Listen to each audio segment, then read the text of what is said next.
Hello everyone. Thought I'd do a bit of a review about the new series of Doctor Who. And of course there's the one with the babies and there's one with the Devil's Chord. Now I'll be talking about this episode after I talk about the first episode.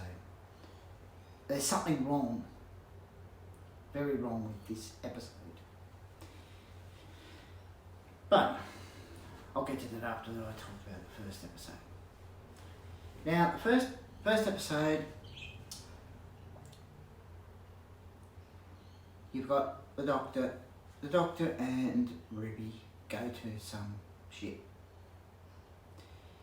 And with the way the TARDIS lands, it doesn't just quickly materialise and slide across the floor. The TARDIS doesn't do that. It doesn't do that at all. When it materialises inside a place. You see the light on the top, and it materialises inside the ship. But the way they've got in this series, it slides across the floor as though it materialises inside the ship. Boom! Oh, it slides across the floor. That's not how the TARDIS works. That was just one little thing. One little thing about it. Other things like they found all those babies there. It's called space babies. Why call it space babies? Seriously, Russell T Davies already made one of the specials that was about babies. Remember? Goblins eating babies. And now he's got space babies. Okay, bit of a silly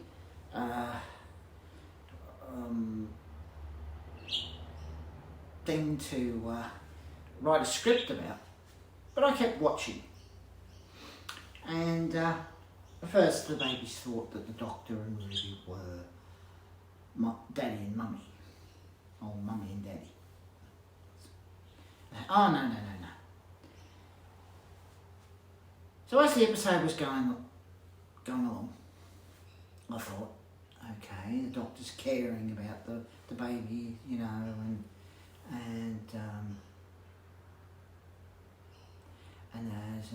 Ruby's caring, and the Doctor says something, and end up upsetting baby. Oh, no. Right? Which, to me, the Ninth Doctor and Rose would do, care, as a Doctor would, even the companions, right?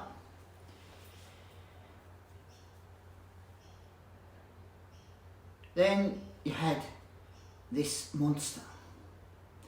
Now, most of the villains, especially one of them that in the woman that played the Doctor, which the Doctor's not supposed to be a woman, played by a male. But of course, Chris Chibnall, so it's had a woman, right? But getting away from that.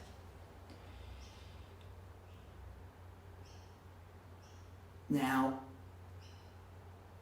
as I said, the monster in this quite scary, sharp teeth, right? No problem.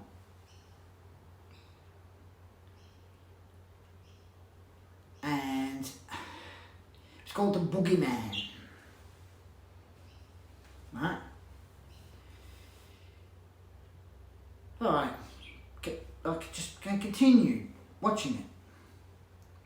Okay, that's right. And they get saved by a woman.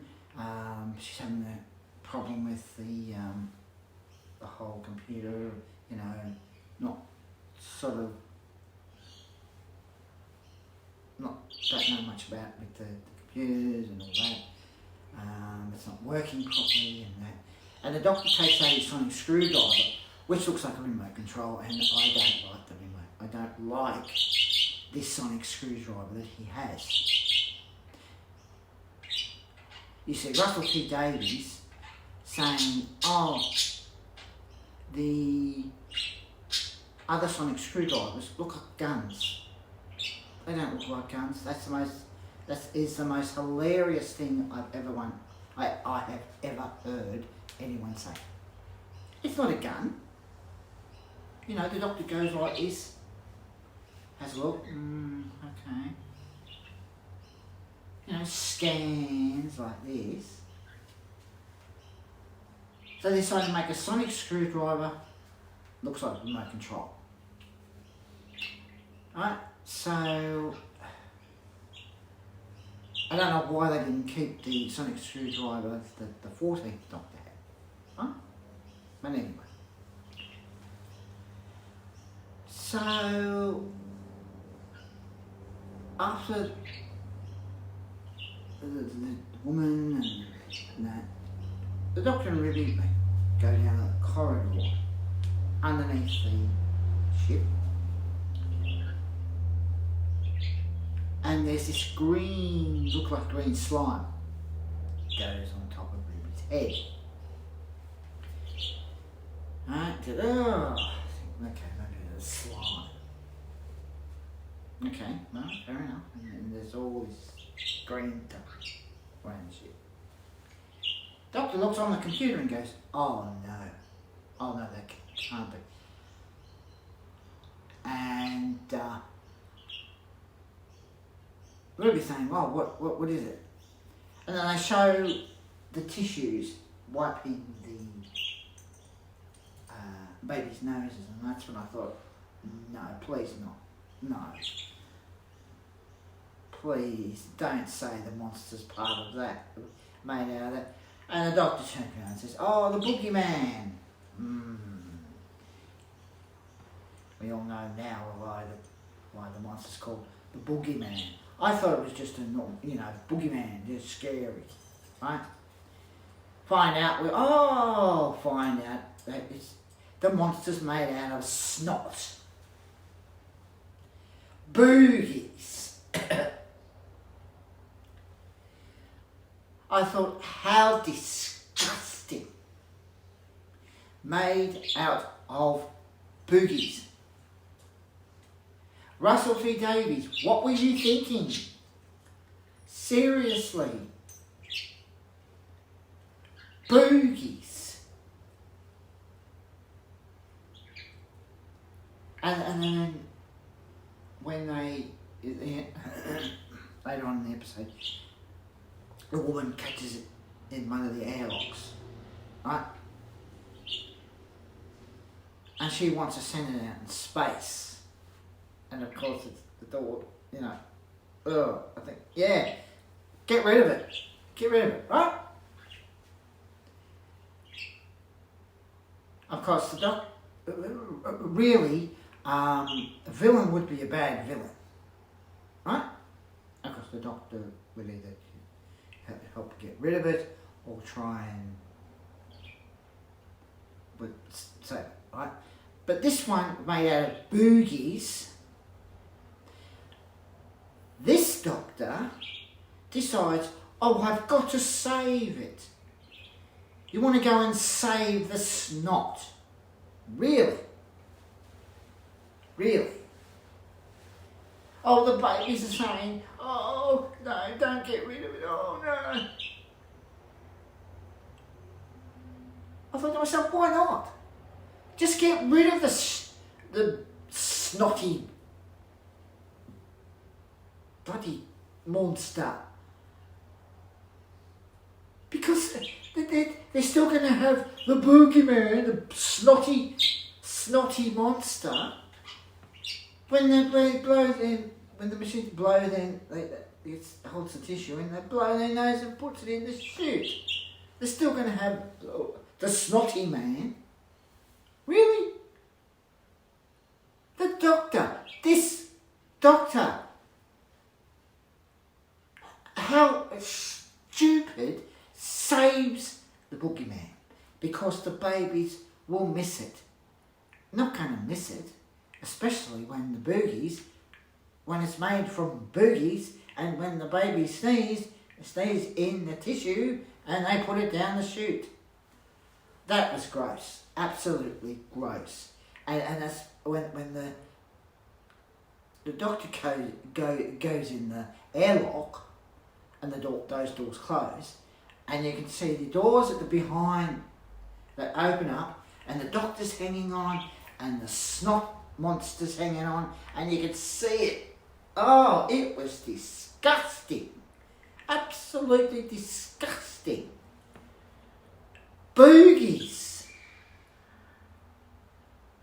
are supposed to be fun and family.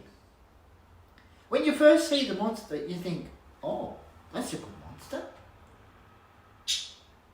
They have to save the babies from the monster, but because he probably, killed the babies or something like that. But no! Oh, it's part of a story. Oh, okay, fair enough. But not made out of snot. That is the most disgusting bloody thing that you can have a monster made from. So,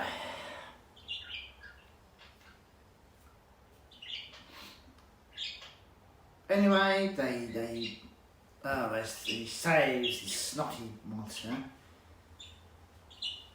Then they say their goodbyes and babies and all that, and they go.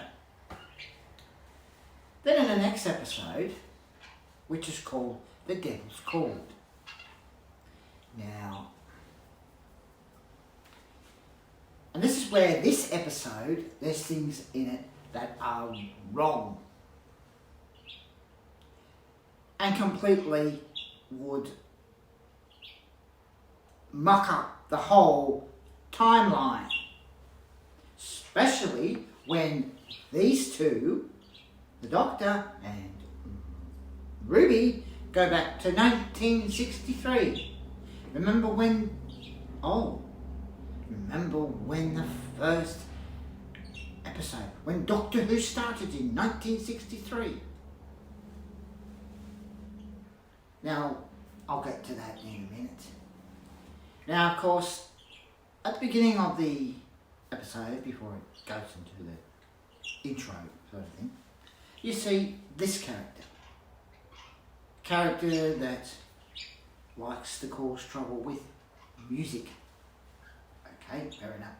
1925, right? Right. Then, years later, 1963. Now remember, that date was when Doctor Who first came on the TV. And when the first Doctor, the 15th Doctor's incarnation, first showed up. Remember, 1963 in Totter's Lane, where the TARDIS would sit. Of course, it was the chameleon circuit was, so it would look like police boxes that used to be around there back then, right? But unfortunately it got stuck and the chameleon circuit needed to be fixed, but hadn't been fixed for quite some time. Until years later, the sixth Doctor tried to fix it.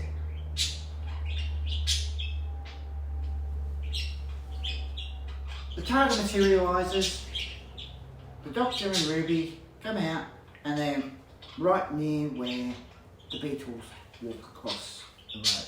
You know, when you've got that white lines, right? And then, that's fair enough. Oh, you can go with that, right? They go into building, right, where singers, make their albums, and they go into a room, and in the recording studio there, you can see through the window, is the Beatles, right? They're singing their song, and the Doctors. And of course the song doesn't sound like the songs that they would sing. It sounds like a stupid song, right? So of course all music then, because of this character, has completely stuffed up music years, since 1925. Right? Now these two, they go up on the roof. This doctor, he says, I lived just over there in Potter's Lane. Now remember, they landed in 1963. Right? Now, if there was anything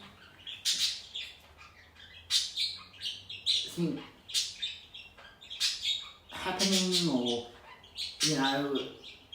going to happen, or the doctor would say, this doesn't seem right, or the companion saying, doctor, there's something wrong with this or wrong with that, right? Now remember, the music was completely stuffed up because of this case, right? Now don't you think that Susan and her grandfather, the doctor, Susan would have realised and thought, there's something wrong with the music, and told her grandfather, right? Now remember this, the doctor now and the doctor's past self, they can't be in the same timeline, right? The doctor always says, remember the doctor ones before this one, always say, can't go in their own timeline, right?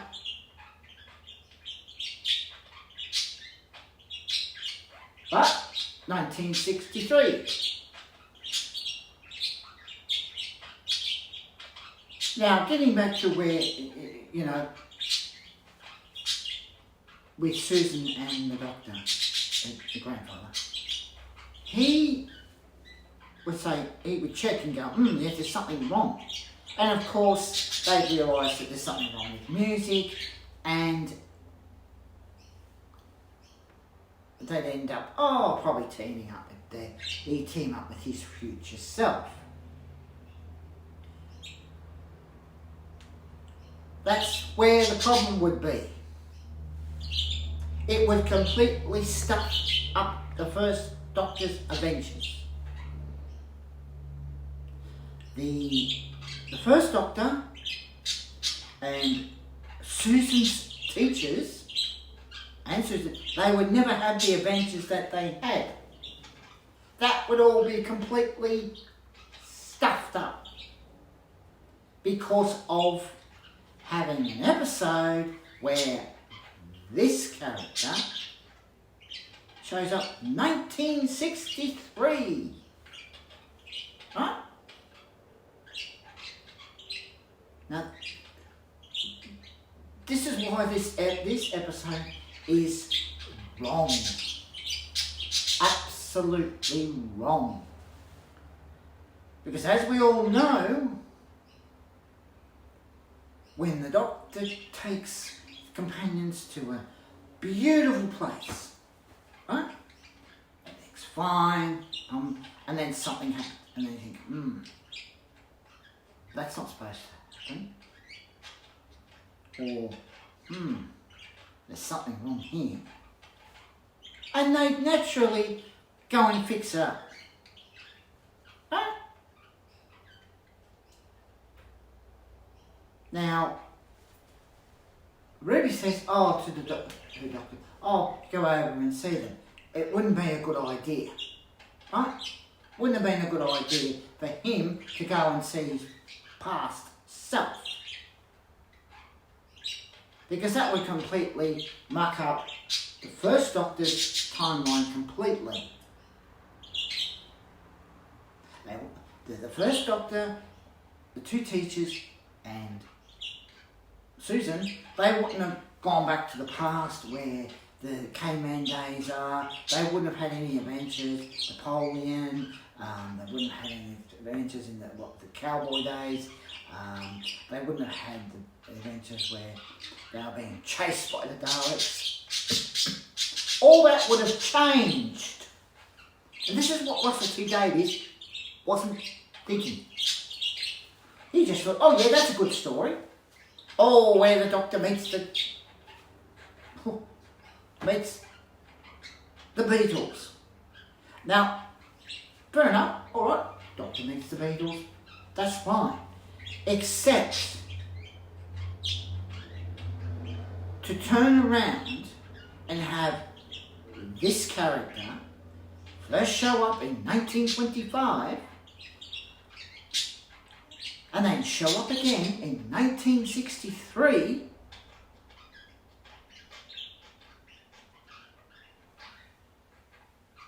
This episode should not have been made. Even Space Babies shouldn't have been made. Russell T Davies should have had a bit more of a think about what episodes to make. Because the thing is, remember we've all seen that very first episode of the first Doctor, right? And in the classroom, who's listening to a radio? Susan. Susan is the only one in that scene that is listening to the radio. She likes the music. Now, don't you think she would have realised that if there was something wrong with the music, you'd be able to tell? Or you think, oh, that music's fine. But if the music was completely wrong, Susan would know. Because in that scene, she's the only one listening to the radio because she likes the music. She's from Gallifrey, and when they come to Earth, she listens to the music on the radio. She's got her own radio. It's hers, no one else's. And as I said, she is the only person in that scene listening to the radio. And if there was anything wrong with the music, she'd go and tell her grandfather. And he'd check. He'd sort of scan to see if there's any one that has completely mucked up music. And he would have found that this character, who has really nothing to do with the first Doctor at all, because the first Doctor has adventures with his granddaughter and the two teachers and so on and so on, right?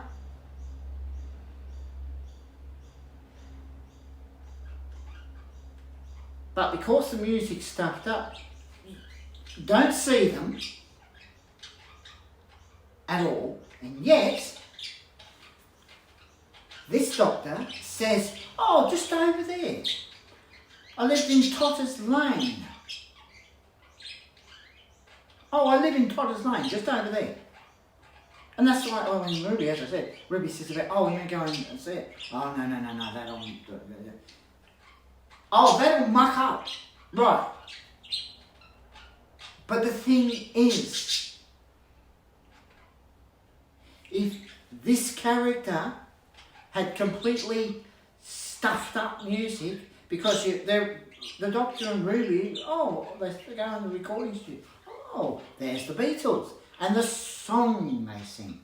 My dog, I've got a dog, I've got this. And that's when the look on their faces. That's not the music the Beatles sing. Because of this character completely stuffing up music from 1925. Don't you think that Susan, who was the, as I said, was the only person in the scene, in the scenes of the first episode of Doctor Who, back in 1963, when it first came on, she was the only person listening to that radio because it was her radio. Wouldn't she have noticed if there was something wrong with the music? So you see, in this episode, there's two doctors. You've got the 15th Doctor and you've got the first Doctor. And if there was anything wrong, or if I found out there was wrong with music, as I said, Susan was listening to her radio, listening to the music. Don't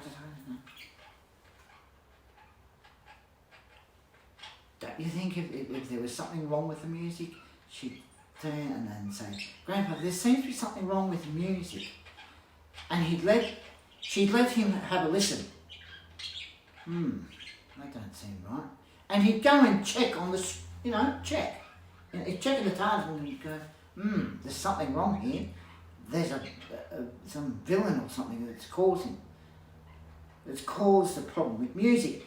And of course, he'll end up finding out that there's a future self of him. And the whole bloody his timeline would have been all stuffed up. Because remember, this is the thing, remember, the Doctor before always got put, every time he regenerated, he'd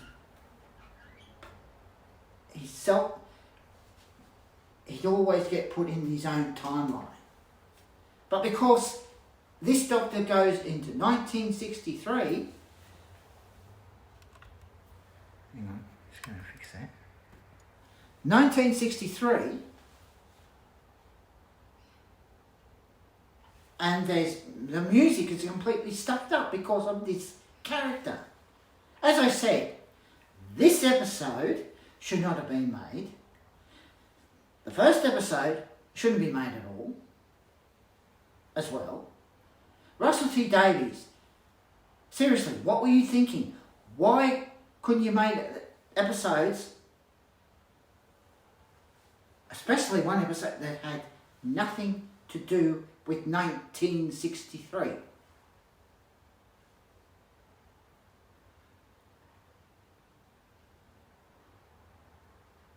Now, one scene where the Doctor takes Ruby back thousands, hundreds of years ago to the dinosaur age. And he says, there's going to be Wyoming, there's going to be America, and all this, blah, blah, blah. Okay, fair enough. That's fair enough. Nothing wrong with that scene, except when Ruby walks on a butterfly and suddenly changes. I thought, okay, all right. Seems strange. Hopefully we find out why. Huh? When the Doctor goes, and then walks over, crouches down, picks up the butterfly in his hand and goes, and brings the butterfly back to life. Of course, the Doctor, any of the Doctors would do that, right? And then Ruby, when she trod on the butterfly, the next minute, she was like alien, right? But as soon as the Doctor picked up the butterfly and blew on the butterfly in his hand, the butterfly came back to life and Ruby was back to normal. and they go on the TARDIS, the doors close and it dematerialises, and no explanation about that.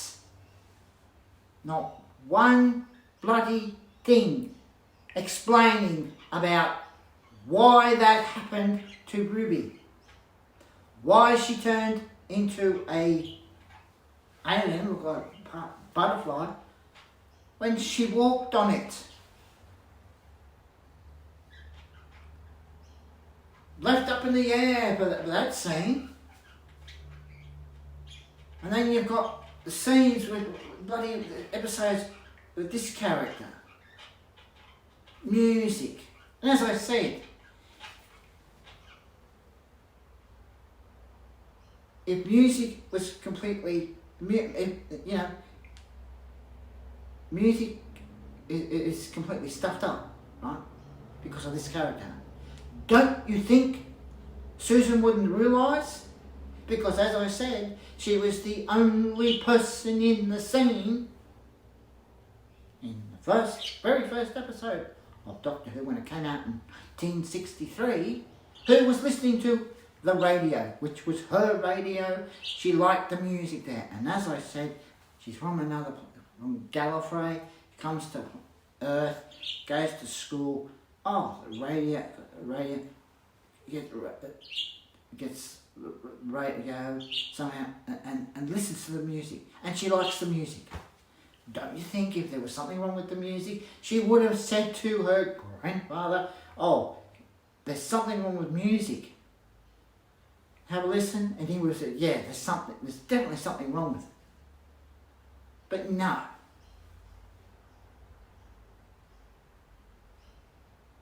So having this character show up in 1925, and then years later in 1963, when Doctor Who first started, thank goodness that they didn't have these two meet up with his past self, because his past self, when the first Doctor timeline would have completely all stuffed up.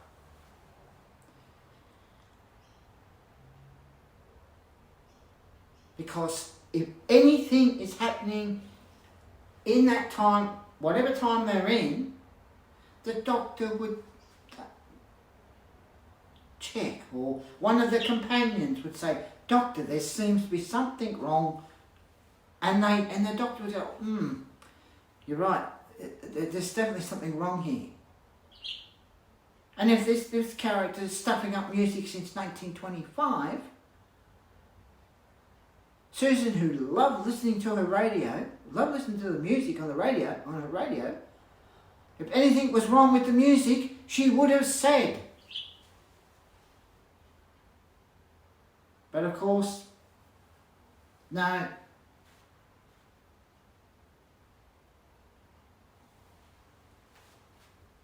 But I made sure that in the script, this Doctor says, oh, I just lived over there.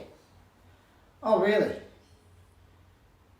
You want to go, what if you went over to Totter's Lane and met your past self, and the past self met his future self, oh, that would have been a good idea. Oh, yeah, brilliant. Completely stuffed up the first Doctor's timeline. So, the thing is, both these episodes, Space Babies and Devil's Chord, should not have been made. Seriously. I mean, okay, the first episode with the babies, the Doctor's caring, being, caring person, and Ruby is the caring. Fair enough. But what the monster was and what was made from, yuck. Absolutely disgusting. Ooh. Oh, it's part of a story. Okay, right. But it doesn't need to be, say it's made from boogies. Seriously.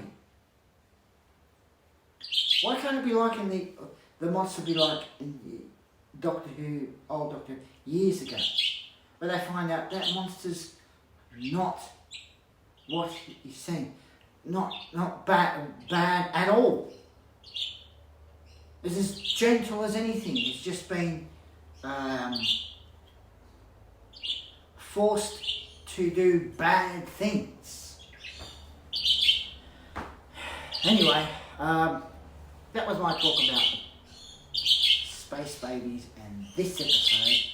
But this episode particularly is wrong. Absolutely wrong.